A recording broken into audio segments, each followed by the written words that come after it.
Welcome to Inviting Oneness, a podcast where we explore true personal stories from friends and members of EquaSion. Stories where the illusion of separateness gave way to the deeper truth of our shared humanity. Oneness isn't an idea, it's an experience. And today we continue listening for it, one story at a time. Today's episode is with Dr. Malik. Dr. Malik is a professor of political science at Xavier University in Cincinnati and is also a member of the steering committee of Faith Communities Go Green. Here's Ennis. The experience that came to mind is I was teaching a course with a theologian and a philosopher of ethics. And this course was on science, civilization, and sustainability. And we started talking about patterns in the cosmos, patterns that exist. And one of these patterns that you may have heard of are called the Fibonacci sequences. It's a sequence of numbers, and you can fairly easily work them out. But it turns out they're found in all sorts of patterns across the universe. But what I want to say is I used to live in a condo that was very near the highway, and it had a few trees that were planted.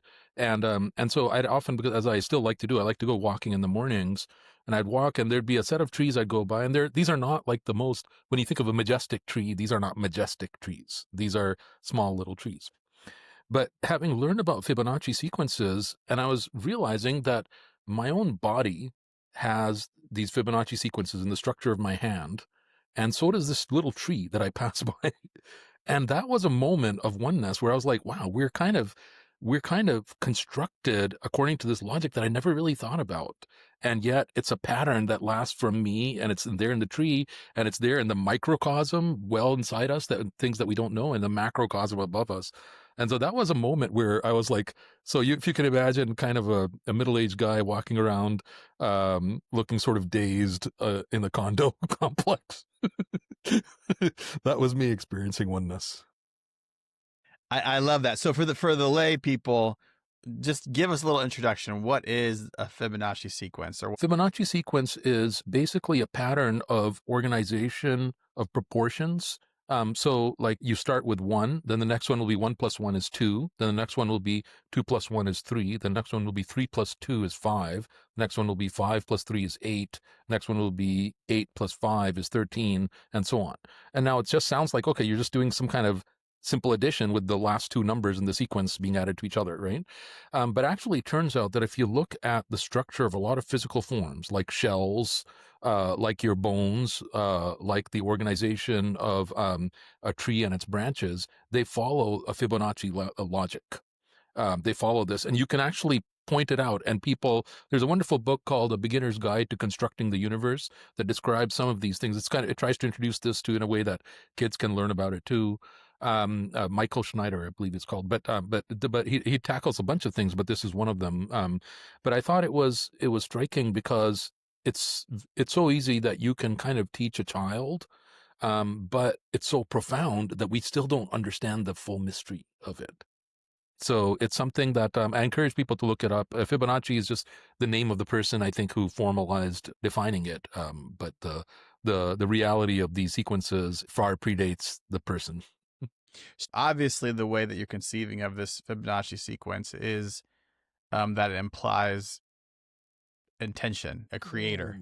I think that's what you're saying. Tell me if I'm wrong. That wasn't my initial thing. Now, I should say I am a person of faith, I don't think we came from nothing. I think that creation has a creator, and that causes have a cause, so in that sense, yes. But in another sense, for me, the primary way I engaged with it was more a sense of wonder, and the unity, the oneness was more that, wow, I have a lot in common with this tree, and I have a lot in common with a star system that I'll never actually see. And I have a lot in common with the organization of cellular entities inside me that I'll never actually, see. And yet they're there, and it's so that it was more the kind of the wonder and the awe of just that recognition. It was like a worldview reset. That's cool. Okay, I'm glad I checked my assumption there. Yeah. When you have this experience with these two non-majestic trees, what was your affective kind of response to that realization? Oh, I'm glad you asked, because my current research has been on, as Joey knows, has been on awe. And one of the things that happens with any kind of epiphany, not any kind, but it often is a symptom of epiphany, is certain physiological responses, and those include things like goosebumps. They include like a sensation along your spine.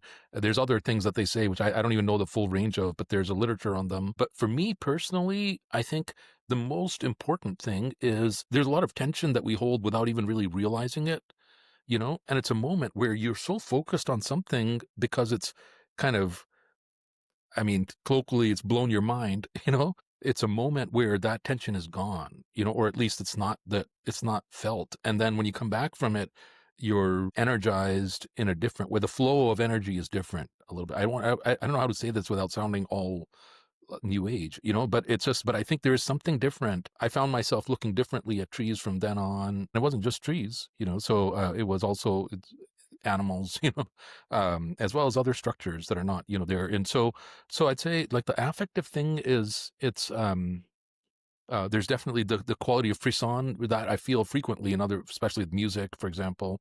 You get that a lot, with something really moving. Sometimes certain colors in the sky, for example, this has happened to me quite a bit. There's this particular type of blue behind on a, like, especially this current season that we're in right now in Cincinnati, and the fall blues. There's a particular type of blue on a clear day, which for some reason I resonate very deeply with that color. And so I guess I think the affective thing is I've become more attentive to that level of experience, and I don't really know what it means. I mean, as a person of faith, I believe that we're given the signs of God in the form of revelation. That's for Muslims, it's the Quran. It could be other revelations too, for other people from other religions, and but also in the form of the signs around us in the world, and also in the moral lessons of history. So those are all ways in which we are made aware of the divine. But the divine is at a certain level, it's a mystery. We're given a lot of signposts, but that kind of, sometimes you get a little glimpse of something which is very moving. So maybe this is a glimpse. I don't know, but I hesitate to put it like a lens of dogma in it because it's very hard to articulate. Yeah, I hear Yeah. you. You used a word, frisson. What Mm. is? Yeah, just define that for us really quickly. Frisson is a French word that is used in this context to just mean goosebumps or aesthetic chills, colloquially skingasms, which is basically what it means is you get goosebumps, but it's not from the fear that you might experience. It's from something like a beautiful piece of music, a beautiful sight of nature, watching a baby be born, experiencing this kind of collective feeling in a crowd where you're all doing something together, like maybe at a game or a concert or something. And there's a number of categories. Having an epiphany, like having a subtle intellectual realization, can often do this too. And of course, religion. You can argue that religious ritual is basically the practice of trying to mimic or recreate the physical elements around awe and wonder and reverence of the divine. And that if you create that enough, it's as if you're bringing yourself repeatedly to the threshold and increasing the chance of experiencing that more. Yeah, I love that so much. So I've heard people talk about this phenomenon of goosebumps and how it points back to maybe a need for community, for some type of social reality. Could Yes. you talk about that a little bit? Absolutely. In fact, it's very closely tied to my current research project, which I think you know a little bit about, which is one of the interesting things about the experience of awe, the emotion of awe. One of the lesser studied of emotions, but there's a book by psychologist, Dr. Keltner is his name, called Awe, and he's written a number of other things, but others have also worked on it. But basically, what they show is that this experience makes you more humble, expands your sense of self, and makes you more creative. And so if it's expanding your sense of self and makes you more humble, you're more likely to be other regarding in your assessment of anything. You're going to take a bigger view. And what I'm interested in is seeing how that experience can then make people, when they're trying to solve collective cultural or social problems within their neighborhood or their locality, how it can improve their ability to do that and make them more creative, especially when they're working with people who are different from them. Who they are not maybe part of their family or their intimate friend circle or aligned with them politically or something like that, right? And the idea is that maybe this can kind of help unlock solutions and or ways of thinking about what the other is experiencing, and ultimately to make them more mindful around the deeper premise of this work, which is that community at some level emerges from understanding around the golden rule, meaning wanting for others what you want for yourself, and being mindful of the ways in which that might play out. In other words, regarding not just the interests of the others, you might imagine them, but also how did they think about things, right? What do they think about in the world? Because obviously Joey knows things that I don't. I know things that Joey doesn't, and that's the same for anybody listening to this, or any of my students, or any of my colleagues, or my parents, or anybody, right? So, I mean, so in that world, if you're open to that, that's going to increase the chance of devising a way forward. Community to be successful requires at a certain level people who are engaged and who feel a bit of this tie, this connection, right? And so I hope that this kind of experience feeds into that. And I think one reason why shared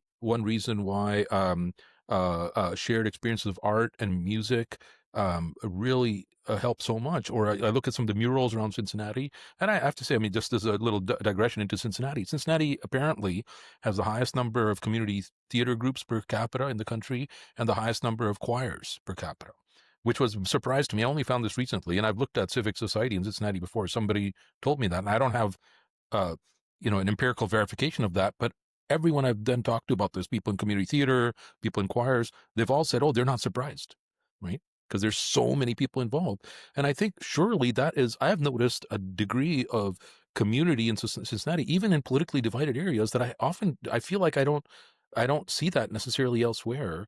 And that, to me, there's something going on. And I think these experiences and the shared creativity around them and the mutual kind of listening that's required to have that happen, I suspect there's a connection. Yeah, I agree. I think intuitively that feels very true to me. So for the folks who are listening to you, maybe they've heard themes of awe, wonder, how that sets up for the possibility of transcending difference, of connecting across difference. I think there's something there about the possibility of awe, wonder, and transcendence is in your daily life, right? It's right there on your morning walk. As you think back on this conversation, what's the invitation that you hope that people take from this conversation? I would say you don't necessarily have to go far. You don't have to go to the Grand Canyon or Yosemite or other places that often inspire awe. That you can turn to your backyard or your pet or your child, an everyday thing, and really try to be attentive to it.